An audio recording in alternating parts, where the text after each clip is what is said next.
When you are launching a new business, investor funding can help you grow much faster, but there can be a downside to working with investors. So it's important to understand all of the ramifications. Today's guest worked hard to secure a deal with a group of investors, but once she understood how it would change her business for the worse, she turned it down. If you are contemplating bringing on investors, then this is a must-listen-to interview. Are you looking for new ways to make your sales grow? You've tried other podcasts, but they don't seem to know. Harvest the growth potential of your product or service as we share stories and strategies that'll make your competitors nervous. Now, here's the host of the Harvest Growth Podcast, John LeClaire. Welcome back to the show. I'm really excited to be speaking with Remy Warren. She's the founder and CEO of Moxy Patch. I'll let her describe the product. She'll do a much better job than I can. But I will tell you, I've gotten a sample of the product. You'll understand why in a second. I have not used it personally, but I have shared it with others, loved ones in my life that have had this need for this product, and it's phenomenal. It's a breakthrough product that can really help a lot of people, specifically women especially. Well, Remy, I first want to invite you, or welcome you to the show. So thanks so much for joining the show. Thank you so much, John. I'm honored to be included. So tell us, what is the Moxy Patch? I'll let you describe it better than I can. Sure. Yeah. Moxy Patch is an over-the-counter device designed to prevent the unintentional bladder leaks due to stress, urinary incontinence in adult females. And if you could describe, I guess, a little bit more about how it works specifically, and maybe what that problem means. I think, a lot of people are probably familiar with the words you used, but if they're not, just to describe it in maybe more layman's terms as well. Sure. Yes. Yeah. So stress incontinence, you might hear a lot of women joke about, peeing themselves when they laugh or run or cough or whatnot. And it is something that happens surprisingly to about 1/3 of all women. A lot of people do start to find symptoms of stress incontinence after pregnancy and childbirth. So it's often termed something like mom bladder or whatnot as well. And so even though a lot of women joke about it, we're just not talking about it enough. And so as part of my development of not just the product, but in terms of, building the audience and community around this, we really want to get women talking about it so that more women realize and are, have a better understanding of what solutions are available out there for them. Because a lot of women, they may or may not know about pelvic floor therapy. They may be a candidate for surgery. They might not be a candidate for surgery. Some women have even had multiple surgeries for this and still experience bladder leaks, unfortunately. And so I feel like, a gap truly exists in the market for products like this, especially that are more environmentally friendly, that actually prevent the leaks versus just absorbing them once they've already happened. I feel like a lot of women really want to have these solutions, and they want to be able to have the freedom to go about their daily lives without having to worry about leaks. Well said. And it's, it is a very common problem that I'm very familiar with just from loved ones in my life that, after, like you said, childbirth, it's a very common thing. And I know a lot of friends have talked about it as well, where there are quote unquote solutions, but surgery, as you mentioned, it can be very expensive. There's always risks with surgery as well. And I've talked to a few that, like you said, it doesn't always work, or they either have to do it multiple times or it just doesn't take, it doesn't necessarily solve the problem. So your product becomes an easy solution that, as I understand the physics of how it works, and again, you can maybe describe the actual functionality better than I can, but I would say it's like, 100% success rate, right? Like just because of the way it works, it's going to solve the problem while you use it or while you wear the Moxy Patch. Is that true? Yes, yeah, that's right. And that's why we feel that Moxy Patch is so effective, because it actually covers the urethral opening. So where urine exits the body, it actually covers it directly with a gentle hydrogel medical grade adhesive as well. So you can wear it for up to 4 hours. You do have to remove the Moxy Patch prior to intentionally urinating, but that's what we believe makes it so effective. And then you can actually replace it and use it again. So the base of the device is made out of a soft silicone, so almost like a gummy bear feel. It's very hard, and even in pictures, to kind of demonstrate or show just how soft the actual device is itself. But it works along with the hydrogel patches that come included in the kit. And it comes with the 25 patches. I can actually show, I'm not sure if you can actually see this here or how well, but you can see how soft and pliable the material is. And it even warms, it becomes even more pliable with when it's on your body as well. So it actually is quite comfortable to wear and to use. And it's, again, hard to convey in pictures or even video from the website, but it's tiny, right? So it's not, I would say, non-invasive, very lightweight. I've held the sample, so I'm familiar with the product. Haven't used it, of course, for obvious reasons personally, but just holding it, you can see it can be very comfortable and really non-invasive, as it were. So one interesting thing that I know about your business is that the product is HSA and FSA eligible, which is interesting. So for those that don't know what that means, HSAs are health savings accounts. FSAs, I can't remember the acronym. What does that stand for? Yeah, I believe it's flexible savings account, as far as I know. Yes. Right. So it's similar to an HSA. So anyone who has that, you can use funds to purchase the tax-free, right, or pre-tax funds to buy medical products. So it could be glasses, it could be your doctor appointment, but this applies. And I've always assumed, I thought it had to be something that was FDA approved, true medical, approved medical device. What was the process for Moxy Patch to go through and get approval? Yes. Yeah. So in general, incontinence products are eligible to be covered under a lot of these HSA and FSA plans. Because Moxy Patch is a medical device, we do have to be registered with the FDA. It's a different terminology, I guess, depending on the device class or the type of regulatory approvals that are needed for each type of product. But because Moxy Patch is considered an over-the-counter class 1 medical device, at least in the United States, we are 510K exempt. But because it is an incontinence product, these do tend to be covered under HSA, FSA plans. Now, in terms of the path and of how we became HSA and FSA eligible or able to use that claim, it was actually done through Amazon, surprising enough. There's a third-party regulatory board called CGIS, I believe it's called, or SIGIS. I might have to research that afterwards just to confirm that that's correct. But I believe it's called CGIS. And so Amazon, on our behalf with our listing, we applied for that HSA, FSA eligibility. And then Amazon, in turn, it took a few weeks, but they actually put that information or transferred that information to CGIS when we applied for that HSA, FSA call out directly on our Amazon listing. And then a few weeks later, CGIS came back and said, yes, this is an approved medical device that's also an incontinence product. And so it is HSA, FSA eligible, which is really exciting because it does fall under that category on Amazon. So from my understanding, people in the US who have these flex spending accounts, they can actually put their information similar like a credit card directly into Amazon, and then they can use that towards, so they don't have to pay out of pocket or anything, which is such a great benefit. And I'm so excited, actually, just yesterday, on our own website, we're dealing with a third-party company, and that's called Flex. For anyone who wants to know, shout out to them. It's called Flex, and it's an add-on to a Shopify website, which is what we currently use for Moxy Patch. And so even your customers directly from your website can also now input their Flex information, and then that way it can be covered right through their card versus having to pay for it and then fill out the paperwork and all the admin behind it.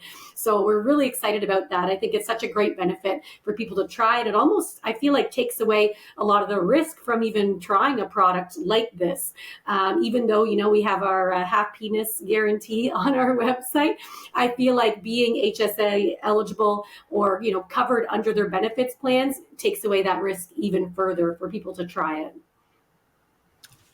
Very important. And I think it gives some credibility as well, right? Just the fact that when you've got that logo on Amazon or on your website that it's HSA, FSA eligible, it just gives a connection to something that's been approved, and it feels safer as a product too. So something to encourage for a lot of our audience that, their products may qualify for as well. So you brought up Amazon, and you and I had talked previously, some stories you've learned through your experience on Amazon. I think a lot of our listeners, if they've got any experience on Amazon, they know no matter how successful they are, there's positives and negatives, like any part of business, right? But there's always really good things and really bad things about specifically working with Amazon. Any learnings that you've had over your time on Amazon specifically? Yes, yeah, I know being such a great marketer yourself, you know all about how important it is to, own your own customer data. And I find with Amazon, it's a little bit harder to do that. You don't get access to a lot of that great data. So you don't know what states necessarily are, maybe buying your product more, or what the age group or the demographics of the people buying your products. Whereas when you have your Shopify website, you get to own that data, even though you might not have a solid understanding of the age and things like that. You do get to learn a lot more about your customer in that sense. But Amazon is just such a powerful beast, and it's impossible to ignore. So I feel like for myself, it was an easy decision to have both of those sales channels. I know, especially in the US, a lot of people really love Amazon and Amazon Prime, and just being able to, receive products with, at your door within a day or two is so great. A lot of hassle-free returns and things like that. I kind of sound like an Amazon sales rep right now, but I definitely understand. You can't, as a seller, it's very hard to ignore, the traffic that Amazon and the power that Amazon can bring to your business. But Amazon's also extremely volatile too. I mean, your listing can be suppressed, or, negative reviews, or, there's so many things that come up with being a vendor on Amazon. And I've definitely experienced all of those struggles, not just with Moxy Patch, but with other products in the past as well. So I'm not naive to those issues that came up. But most recently, I would say with the launch of Moxy Patch, I think the hardest part for that, and thankfully I have a great Amazon agency helping with that and kind of leading me and guiding me along the way with things that come up, because even being an experienced seller, I mean, it can be so frustrating. You feel like you want to bang your head on the table sometimes with Amazon and their cut and paste, their consumer, the way that they handle customer inquiries from vendors like myself, and trying to manage that. But most recently was the Vine review program that I think we kind of struggled with. And I think for those, maybe if there's listeners who aren't familiar with the Vine review program, it's a program that Amazon has put together, which, I mean, I think, in general, it sounds like a great idea. Amazon selects these reviewers, and vendors like myself with products can sign up for this program. And at least currently, you're allowed to sign up to give away 30 units maximum. So I signed up for 30 units, and I was told, if anything goes wrong, if you start getting some horrible reviews coming in, then you can always stop the program, or if it became too expensive or whatnot. It's around $200 to sign up for, plus the cost of your product and the fees associated with that. Signed up the products, and people started, the units started being allocated to people. I didn't realize at the time that the Vine, I guess the implications of the Vine review program too, because it helps, I think, give listings a little bit of legitimacy, because people know that the Vine review is Amazon's trusted reviewers. So those reviews are very legitimate. And so, but the problem is, I think with a product as specific as Moxy Patch, where, it's different than a home decor item that anyone could use or provide a fair review or rating on. And it's different than, say, a kitchen spatula or something a little bit more generic. This is specifically for women who have stress incontinence, even versus other types of incontinence. It's for a very specific user. And I think, unfortunately, my product was sent to many users that were not great candidates for a product like this, unfortunately. So dealing with that, I think, was a little bit hard. Whereas I know my true customer, it may not work for everyone, but I do feel like it's going to work for the vast majority of women who have specifically mild to moderate stress incontinence versus maybe urge incontinence, or maybe they're males. That's part of the Vine review program and things like that. And so we're kind kind of recovering from that now. I think all the Vine reviews have come in, thankfully, and not all of them have been super critical. Some of them were really great too, but it's just harder because I knew that my product is a great product, and that women who have this problem, I think it's going to be a really great solution for so many of them. And so it was really hard and deflating as someone, who not just created, but also, owns the company, to be reading reviews that are a little bit more critical, or just maybe there wasn't as much thought put into them by the reviewers themselves. So that was a little bit of a tricky thing too. And Amazon, on top of the logistics with Amazon, this is the second time I've had a product where they've lost cases of products somehow in their warehouse. And now it's been months, and I'm trying to provide that that I own the product, so that Amazon, even though I sent it in, they want proof that I own the product before they're going to reimburse me for that, unfortunately. So, I think Amazon is a great, it will be a valuable tool. It's definitely, there's a lot of test and learning when it comes to PPC and marketing on Amazon and tweaking your listing and all of these different things. But to me, Amazon is just such an exciting sales vehicle for, educating consumers, but also acquiring sales. Yeah, and it really is becoming a necessary thing. So there's a lot of downsides to Amazon. Your margins are smaller, as you mentioned. You don't own your customer data. There's some downsides to it, but it's for most product categories, you got to be on there. As you mentioned, there's so many people that really buy almost everything on Amazon, or at least a heavy majority. So even if they go to your website and learn about the product and want to buy, boom, they go over to Amazon and buy because they get free shipping, they get it faster, or they've got that trust. It's easier to return, whatever it might be. They've got their reasons, but it being on the channel is important to not lose those sales, right? You're going to lose a good chunk of your revenues if you're not there, right? It doesn't have to be your primary vehicle, and there's a lot of reasons to not have it as your primary, but it's important as a channel. I just want to reiterate one thing you mentioned. So you talked about the Vine program, but as we all know, on Amazon, reviews are crucial, and it's really hard to quote unquote game the system, right? It's hard to use friends and family, like give them product, or even if they buy it, Amazon finds out, right? Like they can find connections. I don't know how they all do it. I could guess at it, but they've got algorithms to find out, like if you're at all related on social media to somebody else and they try to leave a review, they'll block the review, right? So it becomes difficult to get seeded reviews. That's where the Vine program can be great, but it's a great caution that you shared to make sure that it would have to be a wide demographic product, right? The one that kind of works for most types of households, something that has a specific need like yours, that it's not going to work for, if you don't have the issue or you're male, right? It's not going to fit you, but the Vine program doesn't necessarily take that into consideration. So you got to find other ways to get those reviews, unfortunately, and it's not easy on Amazon, but it is important, right? So I'm glad you brought that up. I want to switch gears a little bit. You and I had talked previously about in getting investors in a business, and you gave some great shares for me that I think is great advice for a lot of our listeners as well. Can you talk a little bit about your experience? My understanding is you were offered a good financial deal that could have catapulted your growth, but there were reasons that it didn't fit or make sense to you as a business. I'd love to hear or have you share with our audience what those were.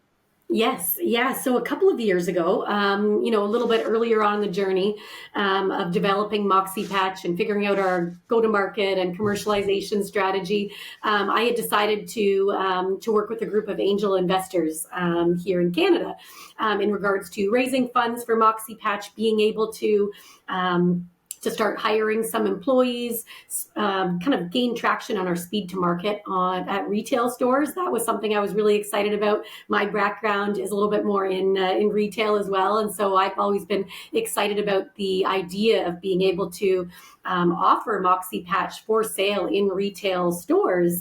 It'll make it even easier for women to be able to access and try something off the shelf versus, having to go into their doctor or healthcare practitioner and talk about it there, because 50% of women aren't even talking to their doctors about it. So they really do need products available on the shelf that they can try. But in regards to the investor fundraising piece, I found really, really hard part of the business, because I found that lucky enough to be able to convince some of my mentors at the time to invest in my business and help me, attract and acquire other investors to be able to be interested and want to invest in my business. I thought this was such a great thing.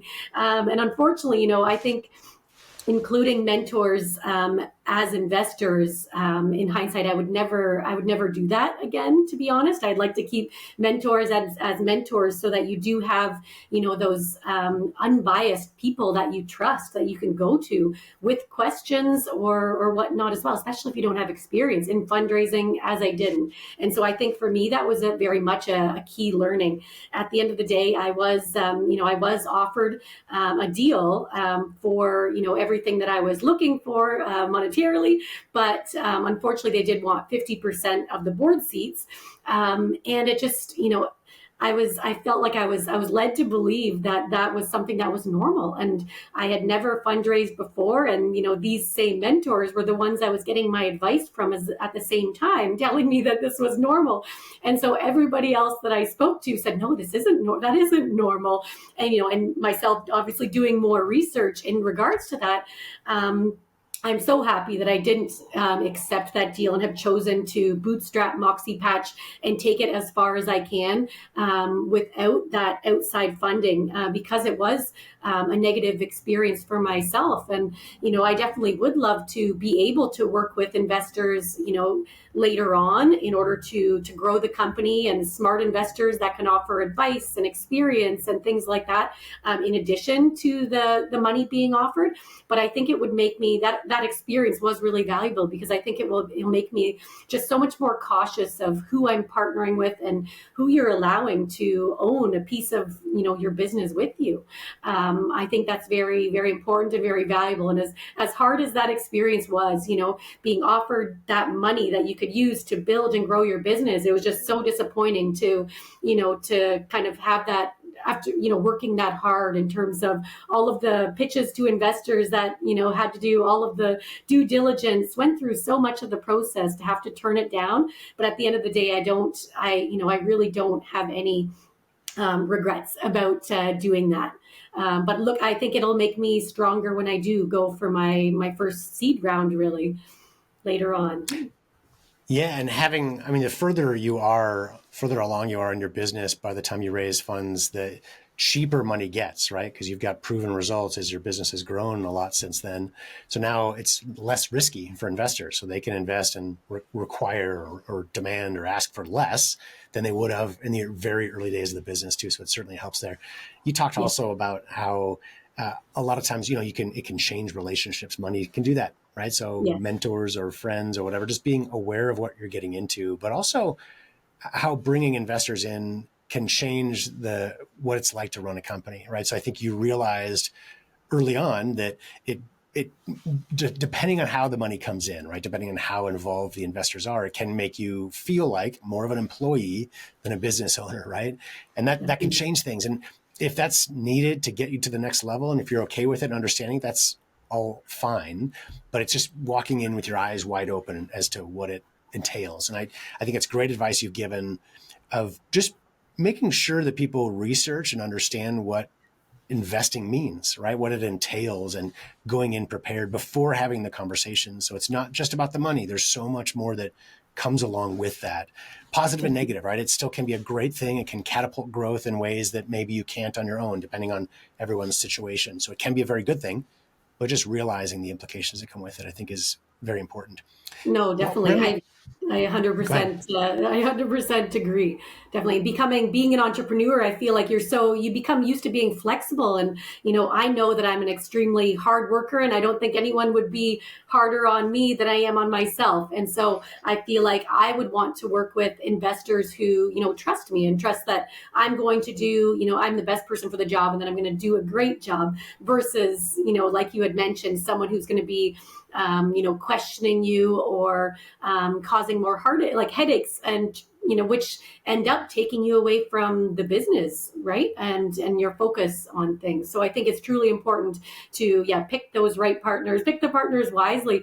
But also, I know being a product-based business myself, sometimes it's hard to find people who have that background that can appropriately advise you too, because consumer packaged goods is a really very specific niche, and even products like this versus a food product are even vastly different too. A lot of the path to retail is the same, and understanding retailers' expectations and the retail landscape, but food versus over-the-counter, medical devices like this are also very different. So if you're able to find a smart investor who, not only has the financial means, but that also has some kind of background, experience, or connections in your specific product area, I think is, wildly important too. And have you been able to find advisors or resources that have been able to help you along the way? Yes, yeah. So I'm lucky enough because I come from the CPG background to be able to have a lot of advisors and support in that area. But through some regional innovation centers here in Ontario, because I don't have the life science background quite as much in terms of regulatory and all these little things that came along, being kind of tapped into those networks has been great, because they've been able to connect me with urogynecologists and regulatory people, and just so many great connections that I wouldn't otherwise have had, that have been really important in launching a product like this. And really, every market, for our listeners' sake, has something, right? It may not be retail. Sorry, what was the R for? Regional innovation centers, right?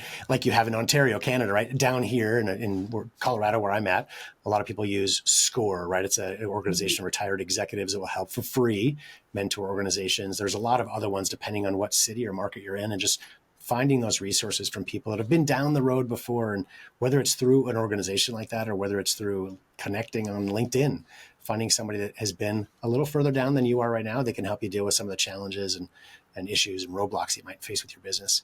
Well, Remy, Is there anything I didn't ask that you think would be helpful for our audience? I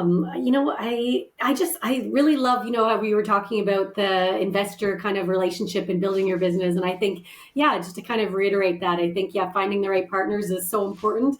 And, being, kind of rewinding to a couple of years ago myself, and just being green and new to fundraising, you get so excited about the potential of someone wanting to invest in your business or company, and, understanding your vision. But I do think, you have to be even pickier at picking those people than they are with you. Couldn't agree more. Well, I do want to encourage our audience, please go check out Moxy Patch, PATCH.com, MOXY. PATCH.com, MoxyPatch.com. It's in the show notes. So if you're driving, look to the link on our website, harvestgrowthpodcast.com, or on the YouTube link. It'll be there as well. But I encourage everyone to check it out. Remy, thanks so much for all your advice and your sharing of your stories today. Oh, well, thank you very much, John. I appreciate it. It was nice to be here. Did you know you can meet with a member of my team absolutely free for a 30-minute strategy consultation? We've launched and grown hundreds of products since 2007 and learned some of our strategies while growing OxyClean back in the Billy Mays days. We're here to help, so please go to harvestgrowth.com and set up a call if you'd like to discuss further.